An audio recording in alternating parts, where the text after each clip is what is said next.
Let's get started with the last session. On a personal note, I'm happy to say that this next to last day of TASI is the first day that I've sort of felt my brain melt down. So I'm looking forward to hearing this talk sort of through that lens. Okay, very good. So last time we talked about this theorem due to Lucier and Mack that the correlation functions of a reflection positive conformal field theory can be analytically continued to Whiteman distributions on the Lorentzian cylinder. I just wanted to make a couple more comments about the geometry of the Lorentzian cylinder. So first of all, this embedding space coordinate gives most of the information about where we are on the Lorentzian cylinder, but this just parameterizes a copy of S1 cross SD minus 1. And so the actual Lorentzian cylinder is given by the universal cover of this. So to say where we are in the Lorentzian cylinder, we need to give the embedding space vector and also how many times we shift by 2 pi in this direction. And so the Lorentzian conformal group is the orthogonal group in this space, SO d comma 2, but not quite. The problem is that, so this thing contains a maximal compact subgroup, SOD cross SO2, and this SO2 consists of precisely the shifts in sigma. And the problem is that even though this space is invariant under a 2 pi shift of sigma, the actual physical space where the theory lives is not. So this is not the appropriate group for describing the symmetries of the theory because it contains an element that, well, because the element that shifts sigma by 2 pi is trivial in this group, but non-trivial in the theory. So the correct Lorentzian conformal group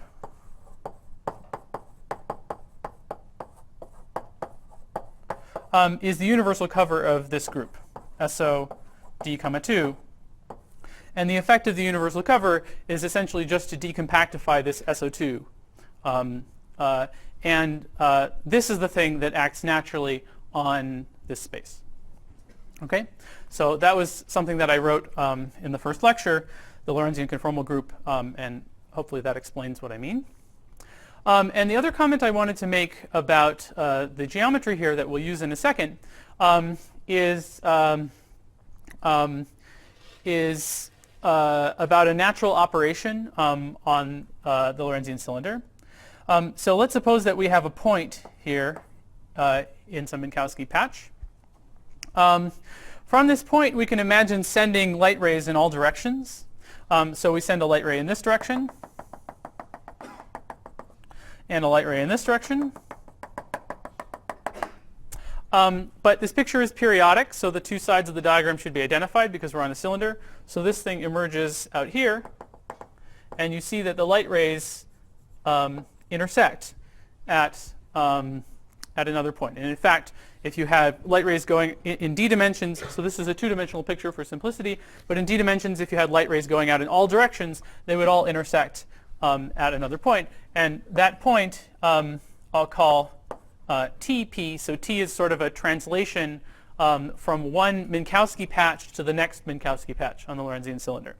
And the relationship, and T is an operation that commutes with the conformal symmetries. Okay, so the way I described the relationship between P and TP was a conformally invariant thing because the paths that the light rays take are the same in any conformal structure.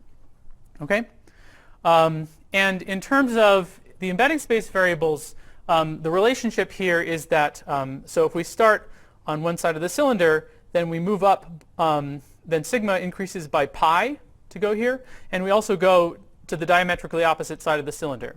So this operation T acts on XL to give minus XL.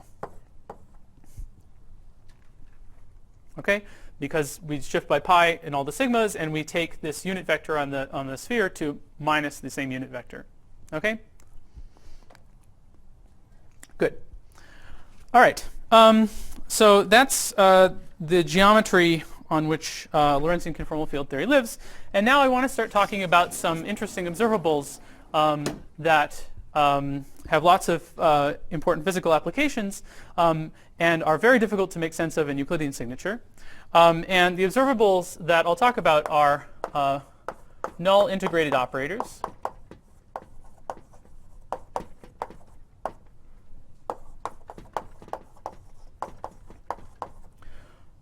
So for example, if we have some operator O, we can integrate it along a null line.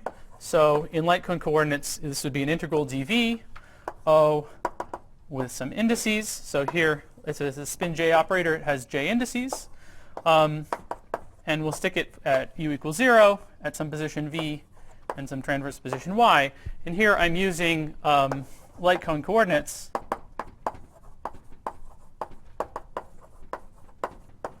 where u is t minus x1, v is t plus x1, and y is some transverse direction.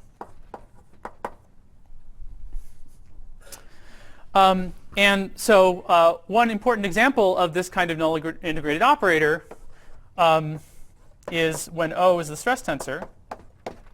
And then this becomes the so-called average null energy operator.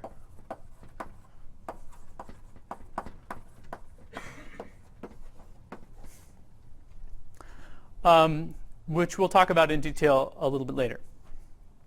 Okay? These null integrated operators are not something that you can define in a nice way in Euclidean signature. They're really intrinsically Lorentzian objects.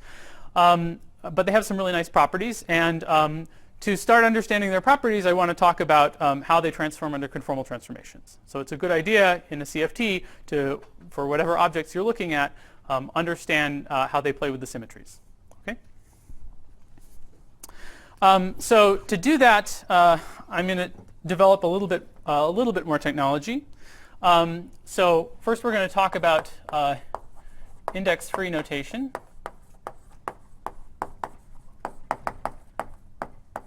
And this will start out as a mathematical convenience, but will end up taking on a life of its own, as we'll see. So the idea of index-free notation, by the way, did anyone talk about index-free notation in any of the other lectures? No? Okay. All right, so the idea with index-free notation is, suppose we have some operator, and for simplicity I'll take it to be a traceless symmetric tensor. Then it's very convenient to contract the indices with a polarization vector. So for example, I can introduce a vector z and contract the first index here. And because O is symmetric, I can use the same polarization vector for all the indices without losing any information. And furthermore, because O is traceless, I can actually take z to be null, and I don't lose any information. And I'll explain what I mean by that in a second. And so the idea is that this defines an object O of x comma z. It's a function of position and also this polarization vector z. My claim is that you can go back and forth between this object and the underlying tensor at will. And so this is just another way of encoding this tensor.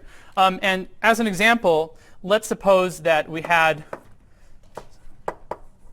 some 2-index traceless symmetric tensor f mu nu, and suppose we knew what its contraction with z's was. Suppose that this is equal to v dot z squared for some v. Then exercise show that f mu nu is uniquely fixed to be v mu v nu minus 1 over d delta mu nu. Okay, so the idea is that this is the unique traceless symmetric object such that when you contract it with z, you get this thing. Okay. All right. So by construction,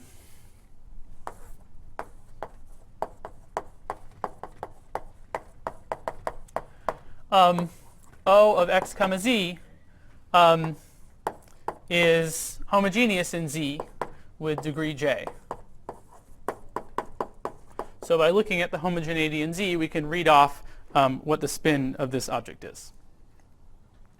And finally, another point is that if O transforms like a primary operator, then we can write its transformation property nicely in terms of X and Z. So the definition of a primary in this notation, well, the usual definition is that if you conjugate by some symmetry, then two things happen. First of all, you get a rescaling factor that depends on the dimension of the operator. And second of all, the indices of the operator get rotated in some way. And in this case, that just means that the polarization vector gets rotated.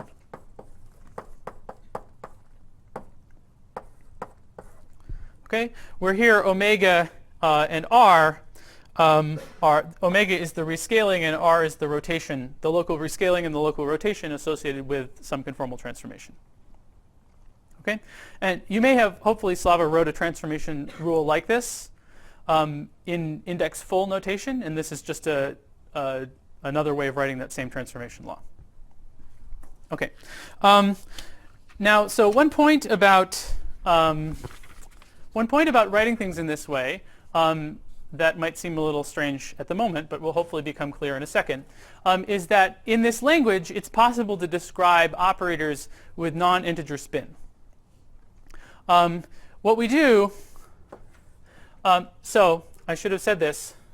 So first of all, if we have an integer spin operator, then O of x comma z is polynomial in Z. For non-integer spin, by which I really mean non-negative integer spin, all we have to do is, so we have an object like this. It should satisfy the exact same transformation law in order to be a primary. It should be homogeneous with degree j, but it doesn't have to be a polynomial anymore. Okay, so we could imagine such a thing. You might not be sure why we should imagine such a thing, and I'll explain that in a second. But certainly it's possible mathematically to describe a non-integer spin primary in this way. Okay, and now the fact that this thing is, so the only difference is that it's not a polynomial. The fact that it's not a polynomial in Z means that we can no longer do this procedure of going from the function of Z to an underlying tensor. Okay, so these non-integer spin operators do not have an underlying tensor, which is good because how would we be able to write a non-integer number of indices? But nonetheless, we can describe them in this language.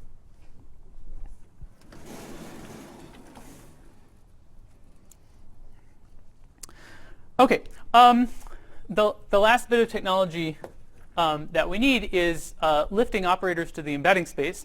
And did Slava talk about this? Did he do the case with spinning operators? No. Okay, so this will be a little bit new, but you guys saw scalars, so hopefully that will help. So the idea is that if we have an operator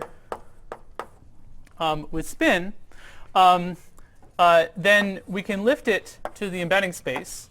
And in the embedding space, it will become a function of two embedding space vectors.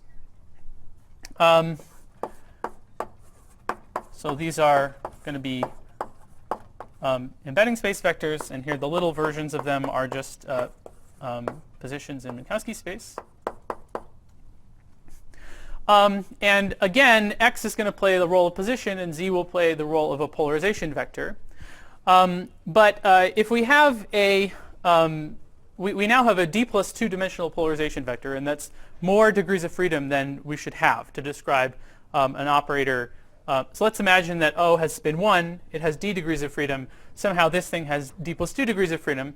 So we need to put conditions on the polarization vector capital Z to reduce the number of degrees of freedom back down to d. And so first of all, these vectors are going to be null. But the extra conditions that we need to impose to reduce the number of degrees of freedom from d plus 2 to d is, first of all, transverseness condition.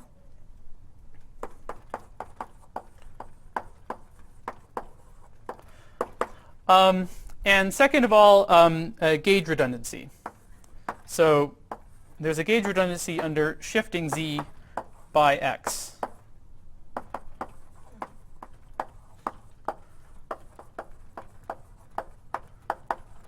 And all the formulas that we write will have to be consistent with this gauge redundancy.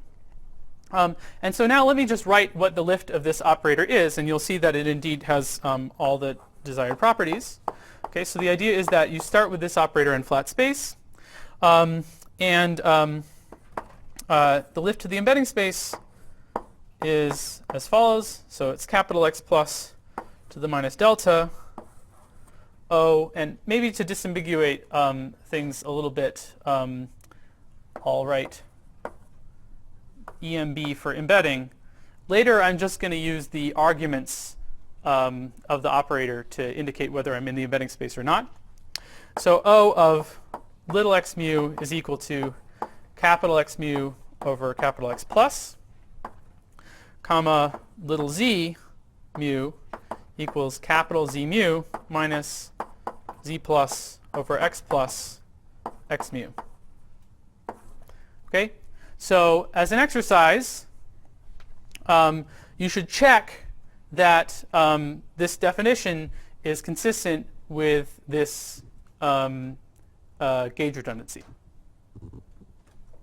Okay, so we've lifted our flat space operator to an operator on the embedding space that has some nice properties. First of all, it's homogeneous in both capital X and capital Z. And second of all, it's consistent with this gauge redundancy. And the homogeneity property is that, so I'll write the gauge redundancy again. So O of x comma z is equal to O of x comma z plus beta x. And its homogeneity properties are, by construction, O of lambda x alpha z is lambda to the minus delta alpha to the j O of x comma z.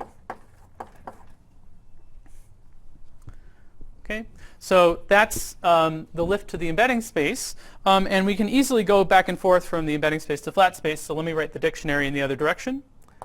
So O of little x comma little z is just given by specializing the embedding space vector to the Poincare section. And we also have to specialize the polarization vector to a polarization vector version of the Poincare section. Okay, and you should check for yourself that this is the inverse to the thing on the previous board. Okay, and then finally, the whole point of doing this is that it makes the transformation properties of these operators under conformal transformations very simple. If we have a conformal transformation labeled by G, then the coordinates of this thing just transform in this way, where G acts as a matrix on capital X and capital Z. Okay? So by making this lift, we can now think about the linear action of the conformal group, and we don't have to work hard thinking about this nonlinear action. Questions?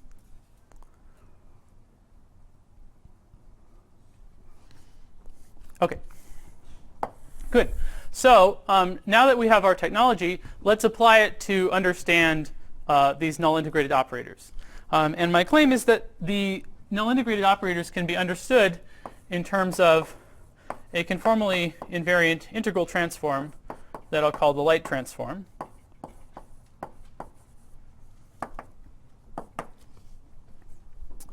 And its definition in the embedding space is very simple. So it's a one-dimensional integral. And given an embedding space operator O, it gives back an operator with embedding space coordinates. And it's given by the following integral, O of z minus alpha x minus x. Okay, so why on earth do we want to write this thing down? So first of all, we should check. First of all, I claim that this is a conformally invariant integral transform. In the embedding space, that's completely trivial to see. It's because it only makes reference to these vectors capital X and capital Z, which transform linearly under the conformal group. Okay, so the transformation properties of this thing are the same as the transformation properties of this thing. Okay, so it's conformally invariant.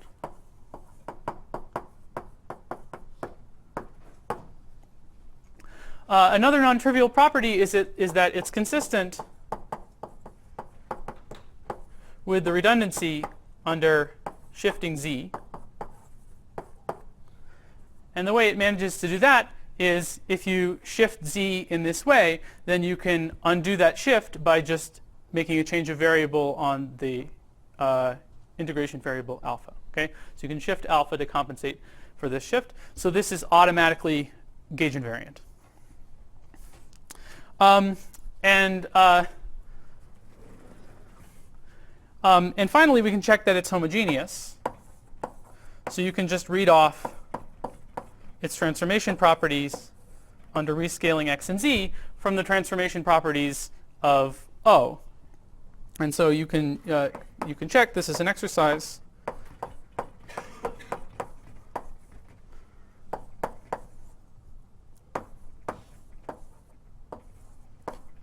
That it has this homogeneity. And together, all these properties imply that this thing is a primary operator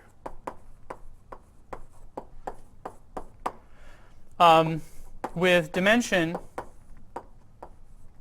So compare this thing to that thing over there. The dimension is 1 minus j, and spin 1 minus delta.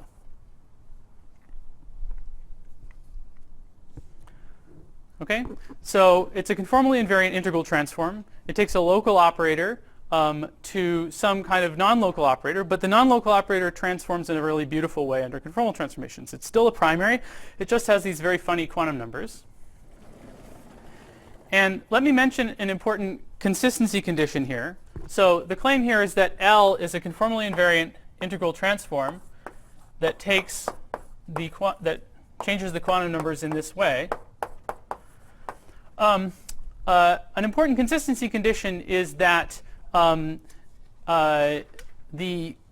conformal Casimir eigenvalues should be invariant under this transformation, right? If L is conformally invariant, it has to commute with the conformal Casimirs.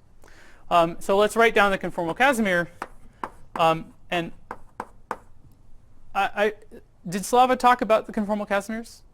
Someone said that he did. Okay, well, you can imagine what they are. They're Casimir operators built out of the generators of the conformal group, which is an orthogonal group.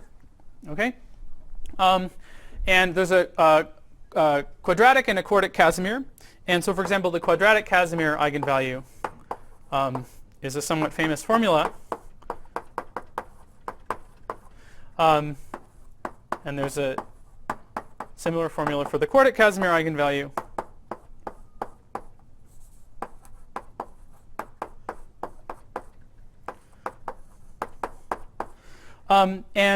You can check, I encourage you to check, that these quantities are, in fact, invariant under this transformation. And it's actually a little bit non-trivial. You need to do a little algebra. You can't just well, maybe some of you can do it in your heads. So good. So a transformation that preserves the Casimirs like this is called an affine Weyl reflection. And the light transform is one element of a dihedral group of affine Weyl reflections of the for the Lorentzian conformal group. Specifically, affine Weyl reflections that only mix delta and j, and it's important that they only mix delta and j and not other weights of the conformal group, because delta and j are the Lorentzian conformal group has two non-compact generators, two non-compact Cartan generators, and you're only allowed to consider transforms that mix up the weights conjugate to the non-compact generators. If that didn't make any sense, don't worry about it. We don't actually need that later. But okay, so this L is one member of a dihedral group worth of integral transformations that are conformally invariant in Lorentzian signature. And in particular, most of this dihedral group doesn't make sense at all in Euclidean signature. You wouldn't have access to any of this structure. There's one element that does exist in Euclidean signature, which is the so-called shadow transform, which you might have heard of. Okay. Good. So that's L, and its embedding space expression is extremely simple. But let's go back down to Earth and try to write it in a more conventional way.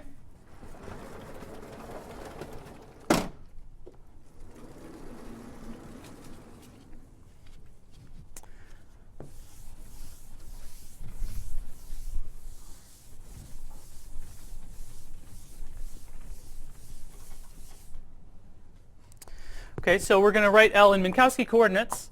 And for this, we can just use our dictionary for translating between flat space and the embedding space. So the dictionary says that we should take our operator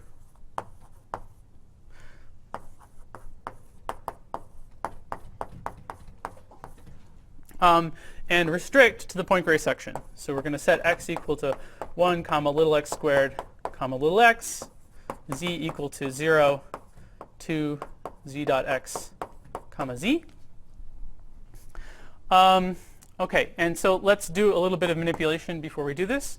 So first of all, we can use gauge redundancy of O in its second argument to shift the second argument. So we can instead write this as z minus alpha x, comma, so what I want to do is subtract 1 over alpha times the first argument. And that gives us minus 1 over alpha times z. Okay? So that was using this property of O. Okay? And so now I can use homogeneity to pull out some factors of minus alpha. Okay, so it's homogeneous of degree minus delta in its first argument. So I get a minus alpha to the minus delta. And it's also homogeneous of degree j in the second argument. So I get minus alpha to the minus delta minus j, O of x minus capital Z over alpha, comma z,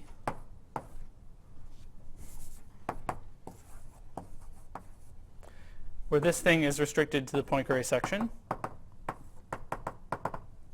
And the nice thing about doing this is now this thing sits on the Poincare section. So when we restrict this thing, it's very simple to write down what the restriction is in terms of a flat space operator. This is just O of little x minus little z over alpha, comma little z.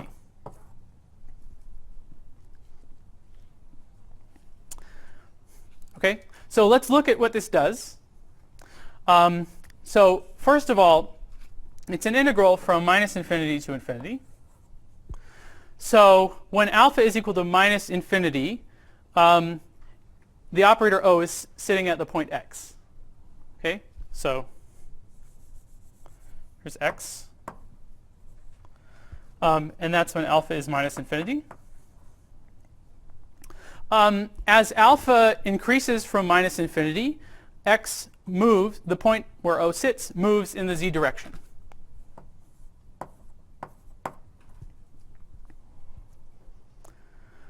Now something funny happens when alpha hits 0. When alpha hits 0, the Minkowski coordinate here blows up. So O is moving along the null direction, and it gets out to null infinity. You might worry that something bad is happening there because we have this fractional power of alpha. It's okay when alpha is negative, but when alpha becomes positive, like what's going to happen? We don't know. But this diagram makes it clear that we shouldn't worry. So what happens when alpha equals 0 is that we're moving along this light-like trajectory, and we get to this point, alpha equals 0. But the point is that in a conformal field theory, null infinity is not a special place. Okay? There's nothing interesting happening there, unless, of course, there are other operators inserted in the correlator that happen to sit at null infinity. But let's assume that other operators are in generic positions. Okay? So there's nothing interesting here. There's no singularity in the correlator. And what that means is that this factor of minus alpha to the minus delta minus j will be canceled by, is necessarily canceled by singularities in correlation functions of this thing. Okay? So this isn't a special point. So we can just keep going. And the correct prescription is to keep going into the next Poincare patch, or the next Minkowski patch. And we end up at this point TP, or TX. And another way to see that that's where we end up is to look at the embedding space coordinate for the operator. So when alpha is minus infinity, this is z minus infinity times x. But we're working projectively, so we can rescale things, right? And we're working modular rescaling, so let's rescale this by a factor of infinity. And so this is equivalent to x. Okay, that's another way of saying that the operator starts at the point x. And the endpoint is z minus plus infinity times x, which is equivalent, under rescaling, to minus x. And I claimed earlier that the embedding coordinate for this next point, tx, is just minus the embedding coordinate for the original point. Okay? So that's good. It means that the integration contour, actually this is something I should have said earlier, the integration contour is a conformally invariant contour, and that's important for making this a conformally invariant transform. Okay?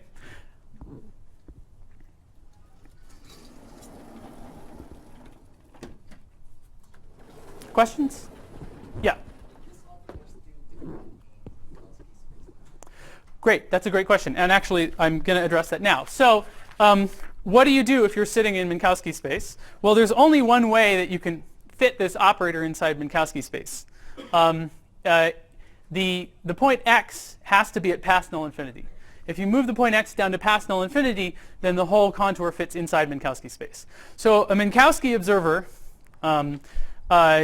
has access to some properties of this operator, but the observer doesn't quite see the whole structure because it can't, he or she can't move the operator the full way that the operator wants to be moved.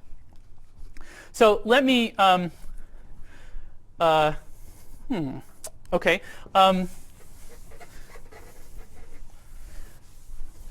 Let's see what happens if we put the starting point at past null infinity.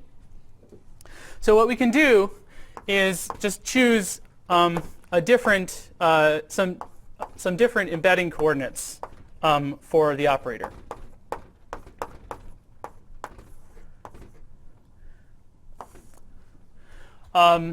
So here I'm writing coordinates x plus, x minus, and then light cone coordinates for the other coordinates. Okay, and this is a point at past null infinity. And if you want to check that for yourself, you can start at the origin, and so the origin is the point 0, 1, 1, 0, 0.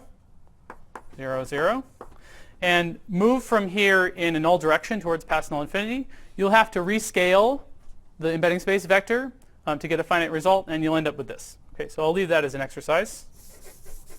So I claim that this is, that's the embedding space coordinate for this point here. Okay? And then we can make a different choice for z.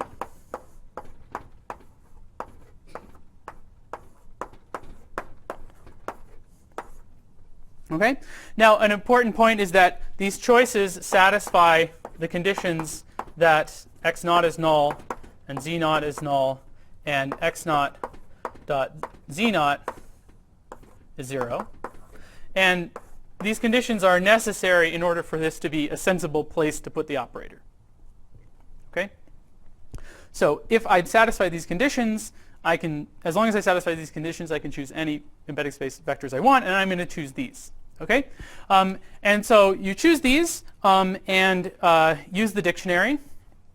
And you'll find that this is exactly the light transform.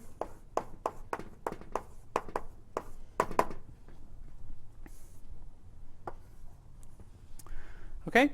So one of the central claims of this exercise is that this null integrated operator, we now know how it transforms under conformal transformations. It transforms like a primary operator with non-integer spin associated with the point x naught at past null infinity.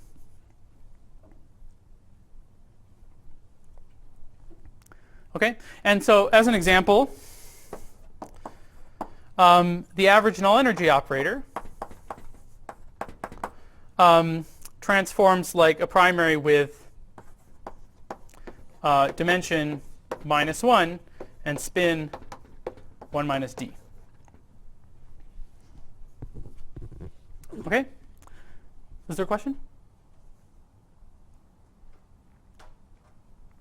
Okay, good. So understanding the conformal transformation properties of these operators is extremely useful for understanding their correlation functions. Okay. And because this isn't a local operator, I just don't care if it has a funny dimension or something. That's right. So that's a good point. So it's not a local operator, so it doesn't have to satisfy the unitarity bounds for local operators. And in fact, the correlation functions of these non-integer spin things have some funny and interesting properties that we'll talk about. And actually, your question is related to a computation that I want to do right now. Any other questions?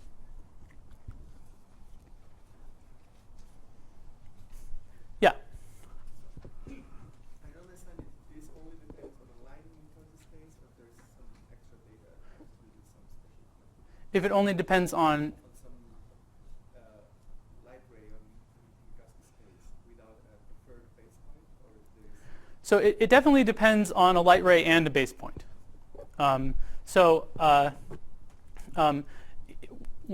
Once you specify the light ray, you have to say what the base point is. So this operator here is different from this operator here, which has a different base point.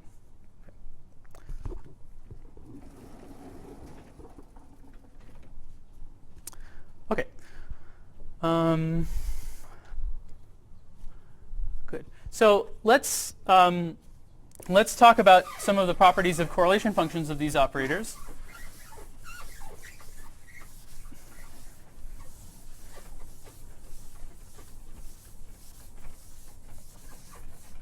And for that, we're going to prove a useful lemma.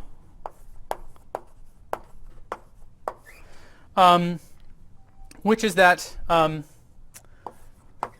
light transform of a local operator annihilates the vacuum.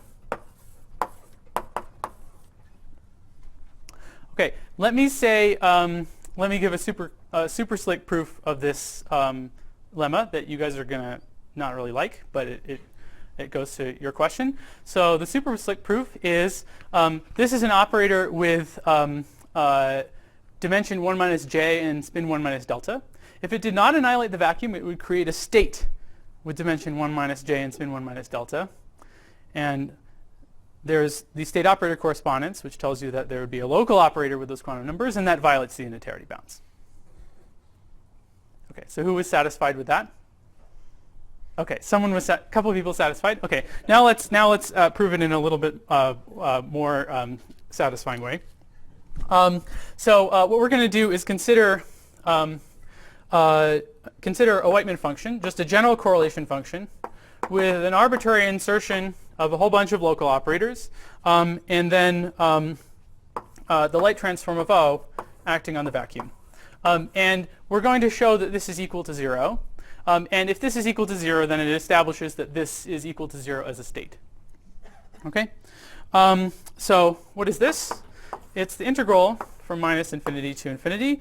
And we're going to show this. We're going to pick a convenient conformal frame for showing this. I'm going to pick this conformal frame. Okay, so that we can work in light cone coordinates and everything is nice and beautiful and very hands-on. Okay, so we're going to have an integral dv of the correlation function of all of these insertions times O of u equals 0 v y acting on the vacuum. Okay, so all right, so from the first lecture, or the beginning of the second lecture, we know that this Weightman function is holomorphic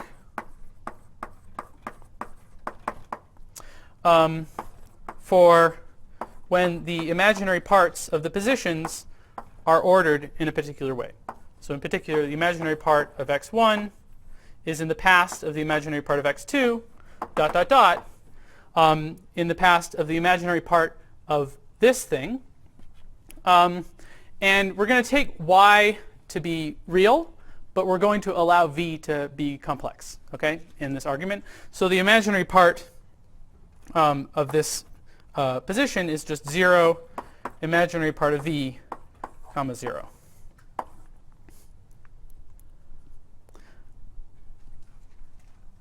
Okay? So this is the regime of holomorphicity of the Weightman function. And in fact, to evaluate the Weightman function, we have to go to the boundary of the regime of holomorphicity from inside this region. Okay? Okay, so what that means is if we plot the integrand here as a function of v, so we're integrating v from minus infinity to infinity. The claim is that it's holomorphic when the imaginary part of v is bigger than the imaginary part of all of these things. And indeed, we're integrating this Weightman function, so the Weightman function is defined by staying inside the region of holomorphicity. So it means the Weightman function, could have singularities, but all the singularities have to be in the lower half plane for v. Okay? It's holomorphic in the upper half plane. Now, one can additionally argue that this thing goes like v to the minus delta minus j as v goes to infinity. So it decays at infinity. And that means that if it decays sufficiently quickly at infinity, we can take this contour in the v plane and close it into the upper half plane and get 0. Yes? So maybe I'm very confused, but in the first lectures we were saying that whenever we have some two-point function or whatever, things like this, we have to consider a Schwartz function as a weight, the test function. But in this case, we're getting away with not considering any. Okay, so your question is, here we're not integrating against the Schwartz function, we're integrating against something that's not a Schwartz function. That's true, but I claim that the integral converges anyway because the correlator is well behaved at infinity. In that case, you could, if you like, think of this integral as a limit of integrals against Schwartz functions, if you want. Other questions? Yeah. So we've shown that this state is orthogonal to all states created out of the vacuum by local operators. Is that right? Correct. So how do we know there isn't some super selection sector or something that satisfies those properties but isn't 0? Okay, good. So the question was, how do we know that there isn't a state that is not created out of the vacuum by local operators? So first of all, in a QFT on Minkowski space satisfying the Weightman axioms, that is not possible because the Weightman axioms include the statement that the space of states is spanned by the action of local operators. That, I don't think that might be not a very satisfying argument because who knows what kind of funky construction people could cook up. I think a better argument is to say that actually this works even if you have non-local insertions here. Okay, so even if you have non-local insertions, if you wanted to define a Whiteman distribution in the presence of those non-local insertions, you would still have to start in the regime of holomorphicity, go to the boundary of the regime of holomorphicity in the same way. Okay, so it's not actually important that these things be local. Okay, so essentially, maybe a less fancy way to say this is just let's imagine giving V a small positive imaginary part. What does it do? What it does is it inserts here e to the minus some null component of the momentum times the imaginary part of V. Okay? And this is a positive operator. Okay, so it makes the correlator holomorphic. And it doesn't matter what's here.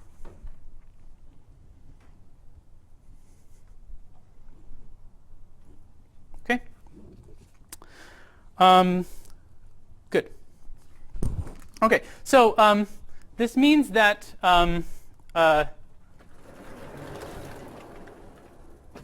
this means in particular that these funny non-integer spin operators don't create states and therefore don't have to satisfy the unitarity bounds and so on.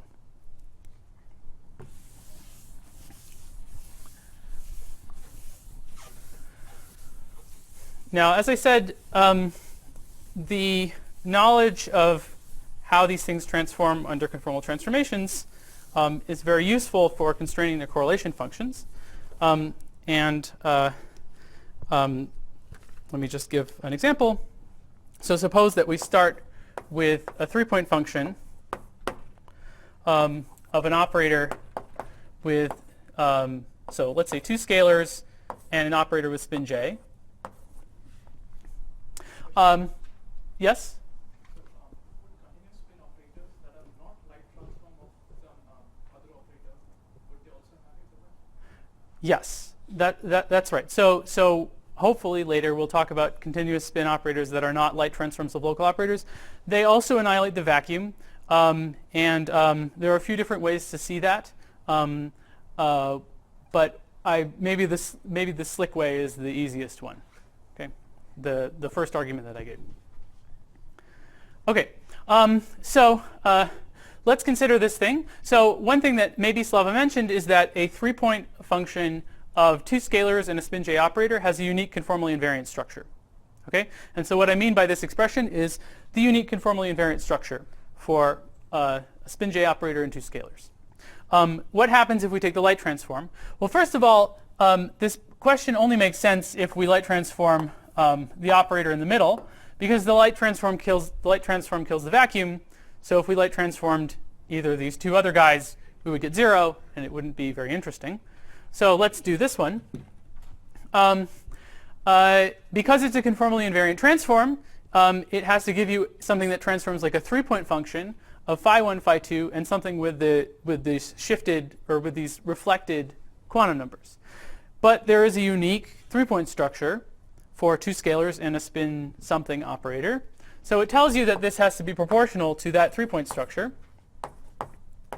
So it would look like schematically 1 minus j, 1 minus delta, phi 2, with some constant of proportionality that you can figure out as an exercise.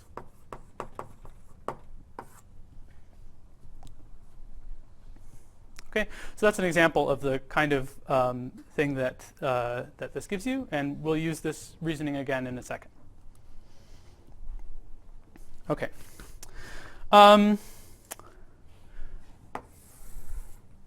Good. So now I want to talk about, again, one of the most important examples of this type of operator, which is the average null energy operator.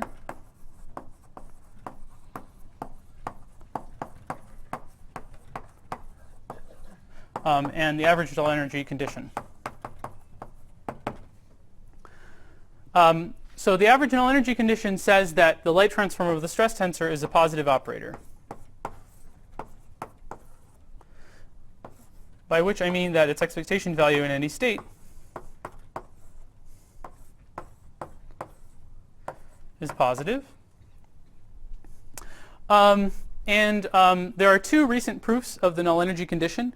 One using information theory that Tom Faulkner may have told you about, and another using causality that Tom Hartman probably didn't tell you about, but he could have. But I want to go back to the original motivation for suggesting that this condition should be true in conformal field theory, which comes from a thought experiment due to Hoffman and Maldacena.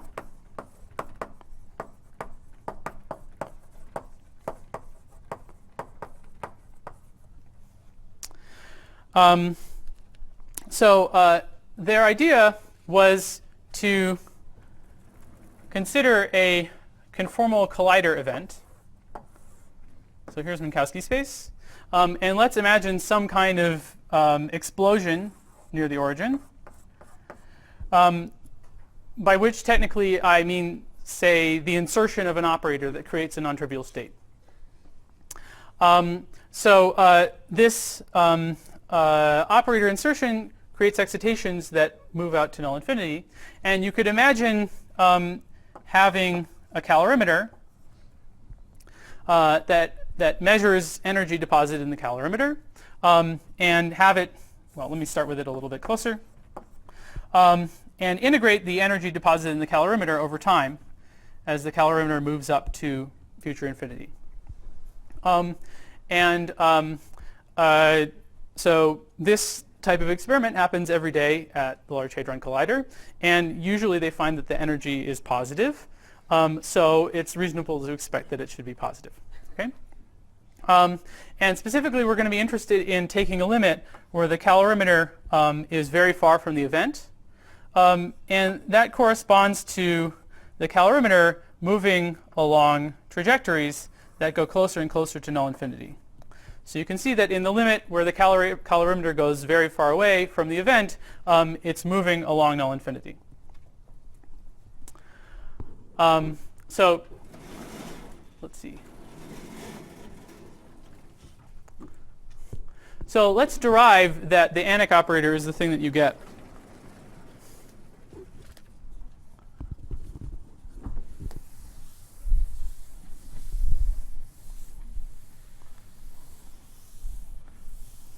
The average null energy condition is so famous that the operator it applies to is called a condition. I keep calling it the Anik operator instead of the Anna operator. Okay. More explicitly, our calorimeter is going to be labeled by a point on the d-2 sphere. So this is the direction this is the angular direction that the calorimeter sits at, and it's going to label the point on the celestial sphere where the calorimeter ends up. And we're going to take a limit as r goes to infinity, r to the d-2, and then an integral over time of the flux of energy in the radial direction.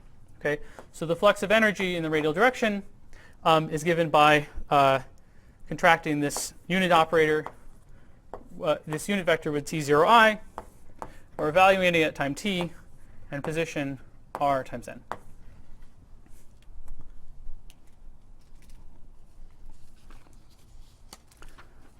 Okay, so that's the definition of our detector. Okay, so let's relate this to the formalism that we developed before. Okay, so the first comment is an exercise,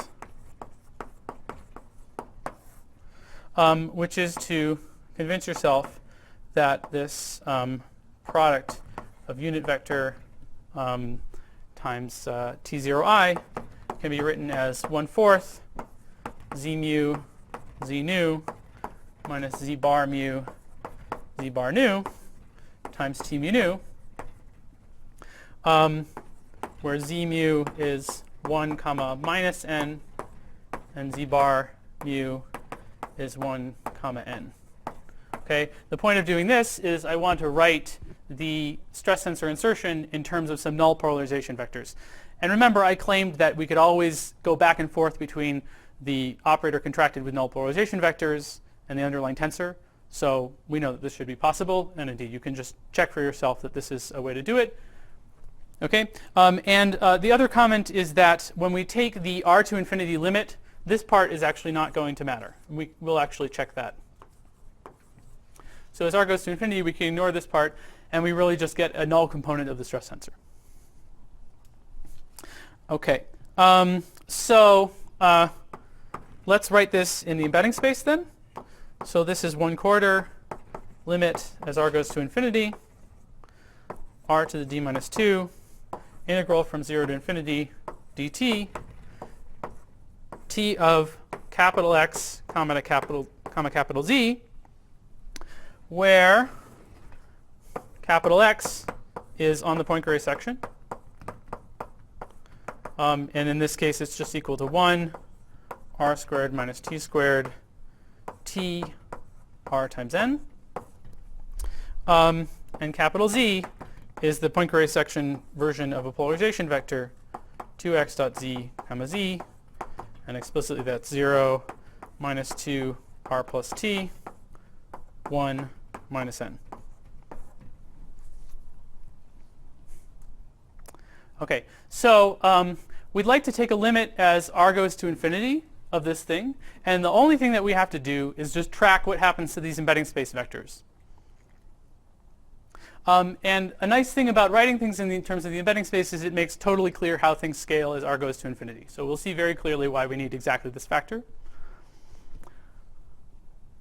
Okay, but we need to do something slightly tricky, which is to note that if we sit at fixed time and take the limit r to infinity, we end up at an uninteresting place. We end up at spatial infinity.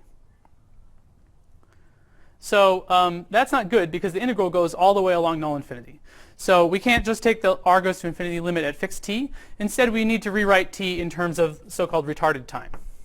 So I'll write t is equal to r plus alpha and write everything in terms of alpha.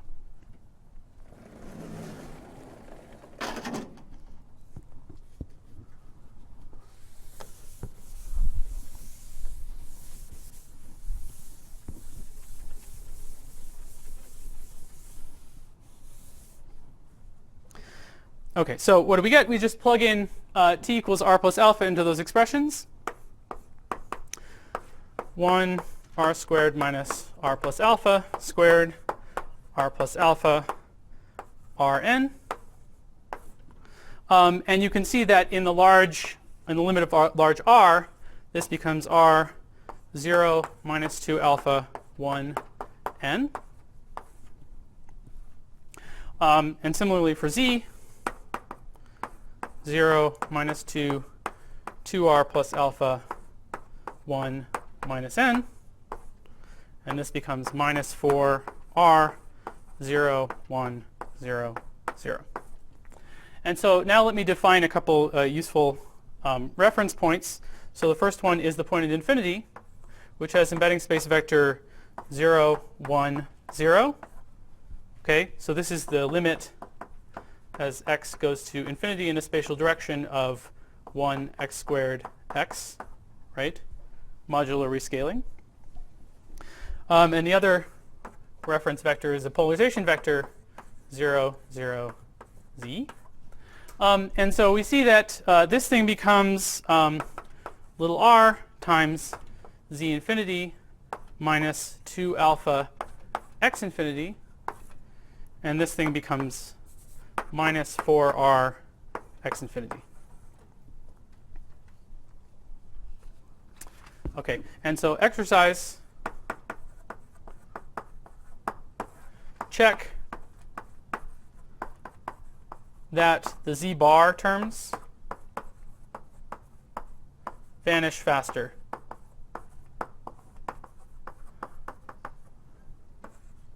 as r goes to infinity using this formalism. Okay, and so maybe some of you can see where we're going already.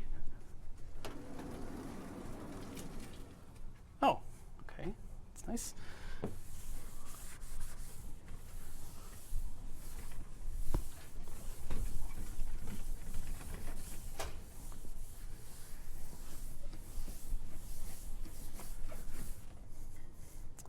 So what we find, E of n is 1/4, limit as r goes to infinity, r to the d minus 2, integral over retarded time, so minus r to infinity, d alpha, r to the minus d. So here what I'm going to do is use the homogeneity properties of t. Okay? So we have t evaluated at these two vectors, but t has homogeneity minus d in its first component, and 2 in its second component, because it's spin 2. So we can pull out those factors of r and 4r,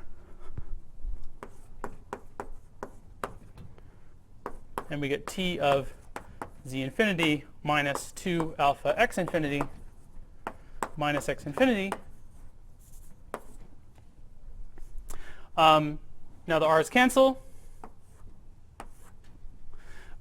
Because we're taking a limit r goes to infinity, this integral over alpha goes from minus infinity to plus infinity.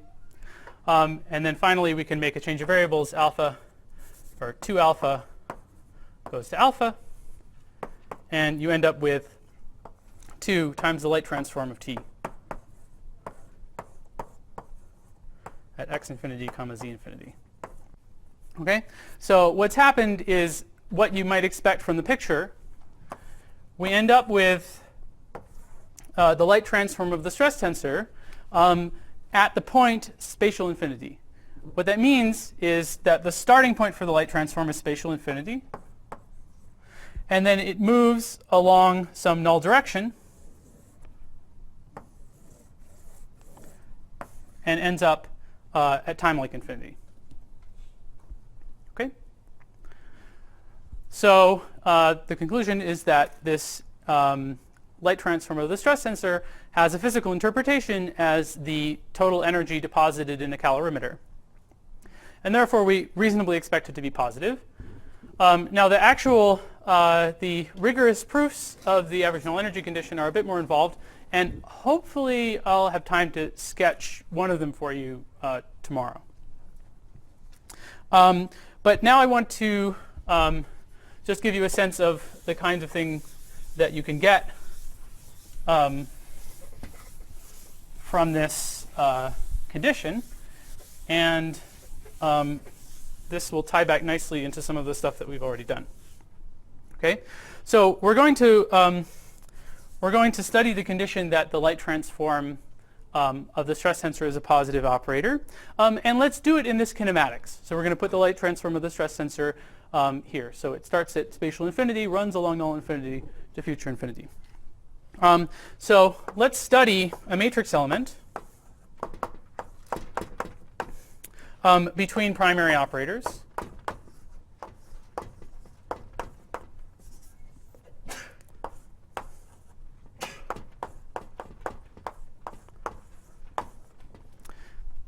Okay. Now, by the way, this notation here is just another way of writing this. So I'm just going to abbreviate it like this: L of t of infinity comma little z. Okay. Now, we know how L of t transforms under conformal transformations, and we can use this to constrain this matrix element.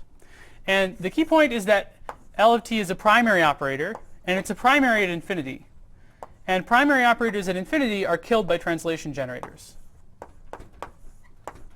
So this is just so you're hopefully familiar with the statement that primary operators at the origin are killed by special conformal transformations.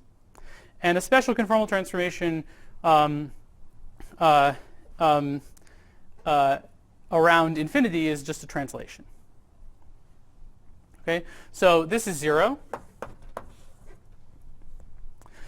because L of t is primary.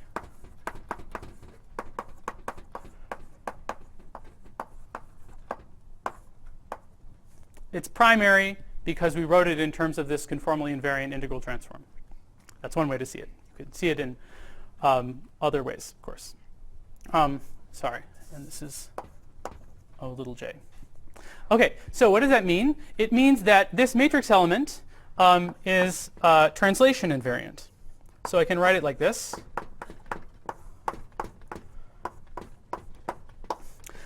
Okay, now suppose we want to study positivity of this operator.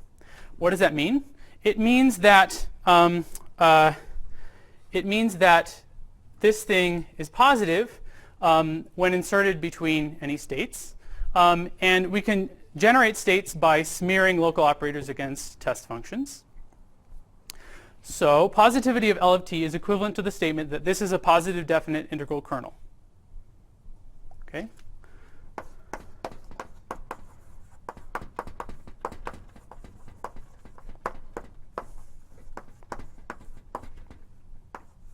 Okay. Does this situation look familiar to anyone? So what's the next step? Fourier transform, right? Okay, we want it to be a positive definite integral kernel. Because it's translationally invariant, it's partially diagonalized by going to Fourier space. So this is equivalent to the condition that Kij tilde of P is a positive matrix valued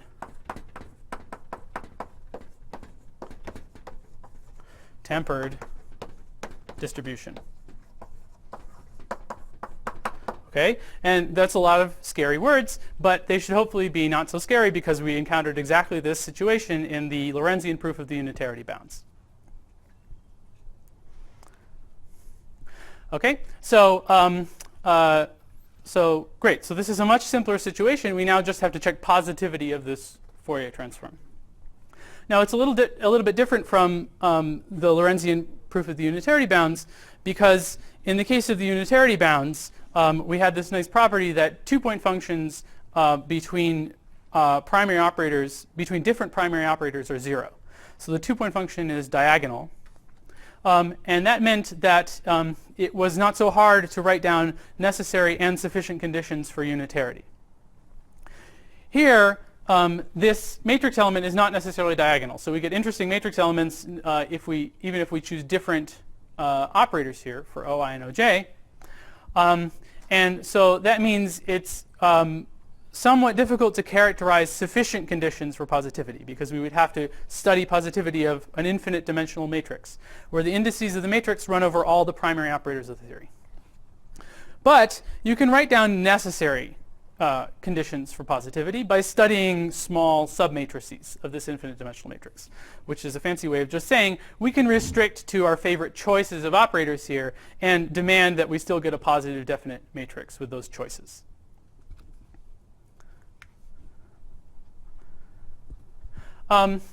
And so one of the most important choices is the case where OI and OJ are themselves both stress tensors.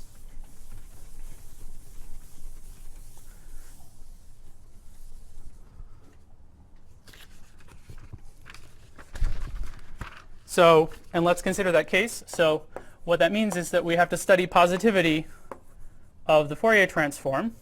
And now the indices of this kernel are going to be the spin indices of the stress tensor. So this is equal to this matrix element.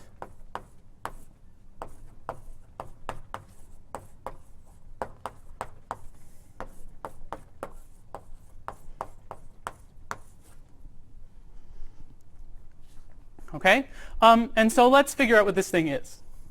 So the first comment is that it has support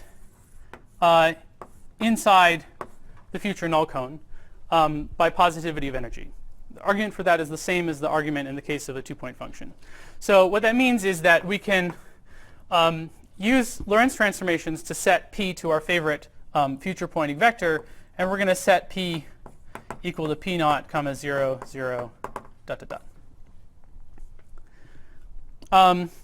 Now, this thing is a homogeneous function of z right, it has homogeneity 1 minus d in z. That comes from the fact that this thing has spin 1 minus d. And therefore, we're free to rescale z to whatever we want, and we can undo the rescaling at the end. Okay, so let's set z equal to 1 comma n for some unit vector. Actually, maybe I used a different, yeah, so we can just set it to 1 comma minus n. It doesn't matter. Okay, another comment is that we know the scaling dimension of this thing. You can just read off, we know the scaling dimension of the stress tensor. We know that the Fourier transform involves an integral over space, so that decreases the scaling dimension by d. This has a fixed scaling dimension. So that means we actually know what the powers of p naught are. So we're free to set p naught equal to 1 if we like. And then we can restore it later by dimensional analysis. And then the final point is an interesting one, which is that the stress tensor is conserved, which in momentum space is this very simple statement. And that implies that k tilde is only non-zero if the indices are space-like.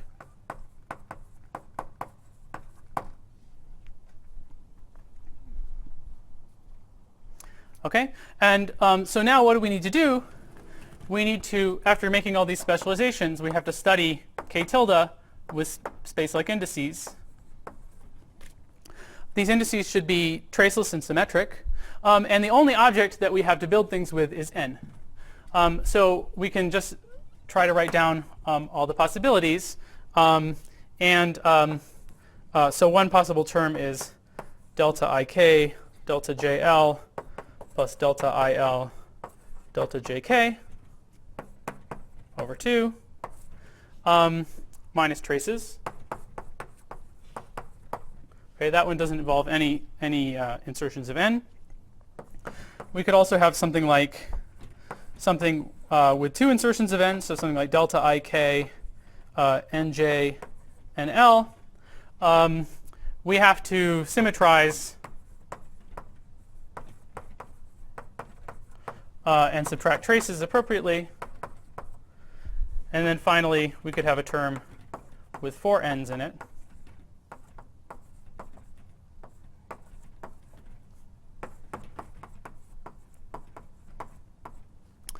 And that's it. So there are 3 possible things that we can write down consistent with symmetries. The fact that there are 3 possible structures is just a reflection of the fact that there are 3 possible conformally invariant conserved 3-point structures for a 3-point function of stress tensors. Okay? So I don't know if Slava talked about 3-point functions in a CFT, but you can start by just using conformal invariance to restrict the form of the 3-point structures. In general, there'll be a finite number of possible structures, and then you can impose conservation, and that will reduce the number of possible structures further. And so for each type of operator, there's some counting of possible 3-point structures. And in the case of stress tensors, there are 3 structures in generic dimensions. And one of them is fixed by Ward identities.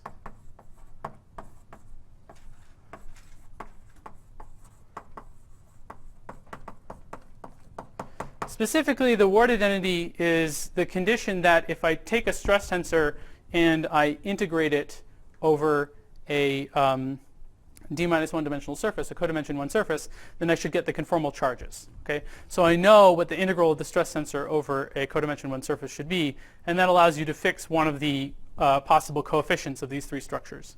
And then there are 2 remaining. And if you like, you can take these to be T2 and T4. Now, the exact relationship between T2 and T4 and your favorite formalism for counting conformal 3-point structures is something that you can only figure out by actually doing the computation, which is something that I don't have the honesty to do right now in front of you guys. But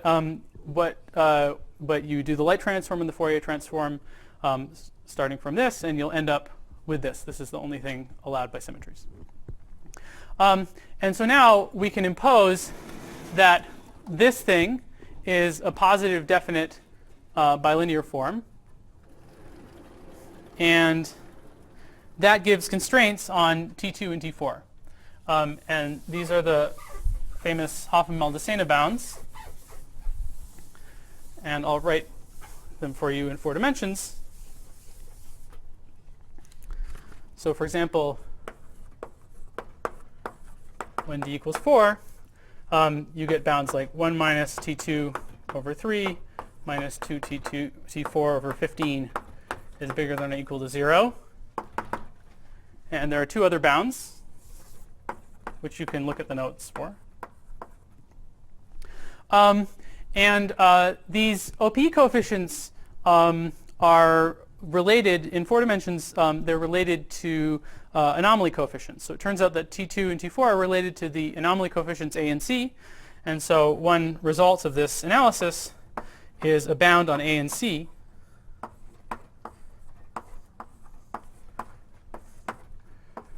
which involves a 31.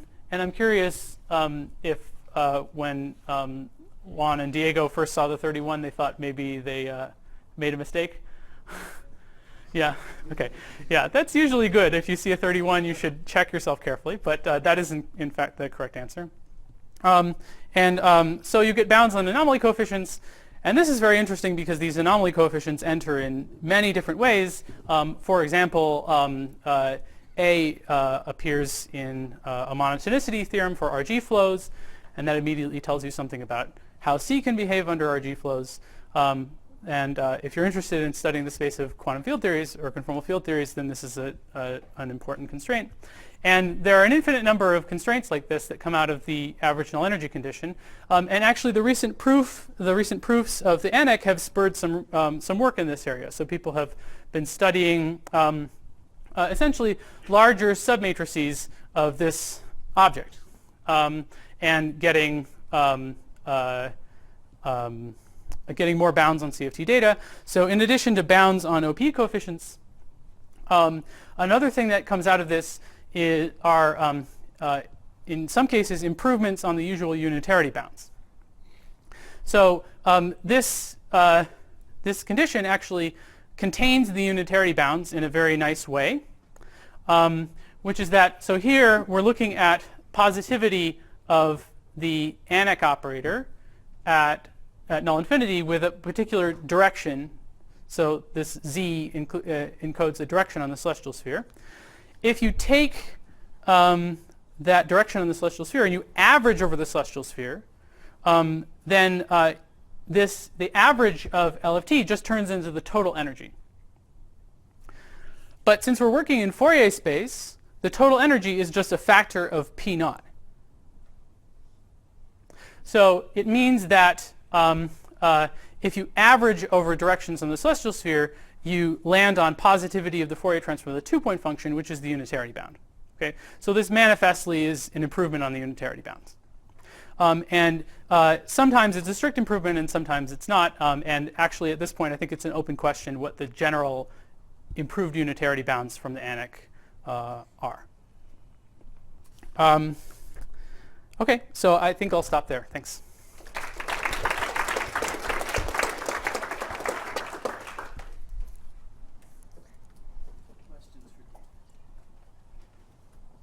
Yeah. P is in the future like why don't I have to worry about the null direction? That's a good question. So Can you repeat that question? the question was why you don't have to worry about null P. Let's see. So whether or not this thing has support at null P depends on the operators that you're studying. If, in particular, in their operator dimensions. If you're in a free theory, then I think it will have support at null P. It's a concrete computation you can do. You can start with a 3-point function with various scaling dimensions, do the Fourier transform, and see if you get something that goes to 0 at the null cone or gives you some non-trivial distributional piece on the null cone.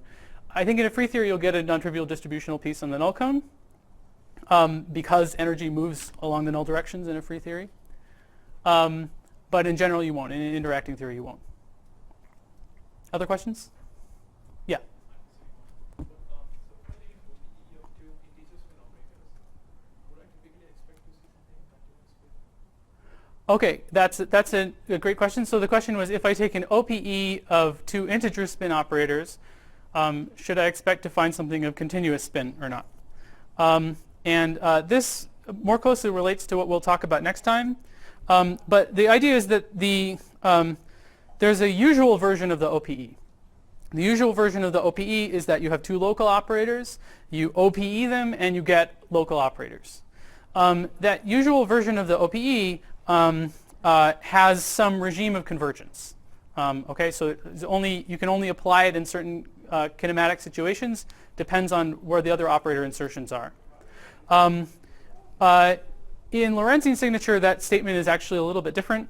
Maybe I'll make a comment here about that. So the important thing for convergence of the OPE is the Euclidean positions of the operators. So you may be familiar, maybe Slava talked about this. The OPE converges in Euclidean space if you can draw a sphere such that two operators are inside the sphere and everything else is outside. So that's a statement about Euclidean separation. It's that there's some Euclidean separation between the two operators that you're trying to OPE and everything else. You can evolve by a little bit in radial quantization, radial time, before you get there. So it's the Euclidean positions that's important for the OPE. And in Lorentzian signature, the Euclidean positions are the I epsilon prescriptions. So in a Lorentzian signature, the important thing for convergence of the OPE is the I epsilon prescription and nothing else. That's a bit of an oversimplification, but essentially the condition for convergence of the OPE in Lorentzian signature let me do it like this. The condition for convergence of the OPE is that the two operators have to be separated in Euclidean time from the other operators, which means they have to be next to each other and next to the vacuum and all the other operators somewhere else. So you can do the OPE if the two operators act on the vacuum. That's the condition in Lorentzian signature. And so now you can ask, what happens if you try to do some kind of OPE when the two operators do not act on the vacuum? So you're outside of the regime of convergence of the usual OPE, and you can ask, what appears? And the general answer is not known. But it is known in, I guess, basically one special kinematic circumstance, which is the one we'll talk about next time, which is this Reggie regime. So in the Reggie regime, what happens is that, indeed, you find continuous spin operators in the generalized version of the OPE.